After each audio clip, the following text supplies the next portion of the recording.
この花火は届け光の輪東北の空へ創業40周年藤田建設の提供でお送りいたします。海フェスタ PR 館、来年7月男鹿倉川港をメイン会場に海フェスタが開催されます。男鹿市では海の総合展示や各種シンポジウム、マリン、ビーチスポーツの大会などが行われ、大型帆船など各種船舶の一般公開や体験乗船なども行われる予定です。ビバ海フェスタ、来年7月開催です。その時だけ心の扉が開く、あなたと共に見つめて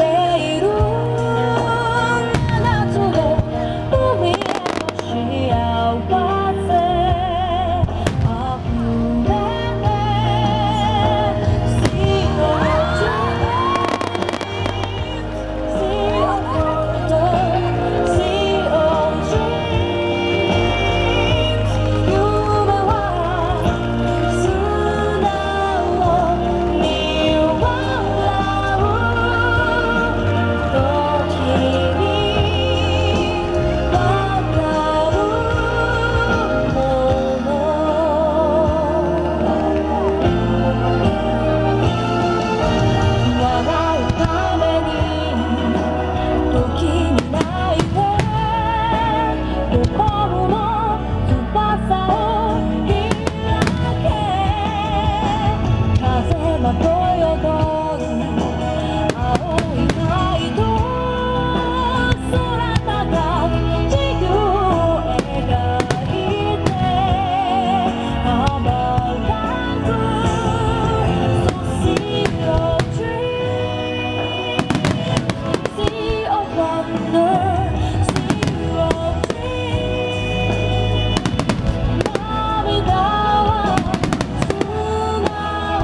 リアル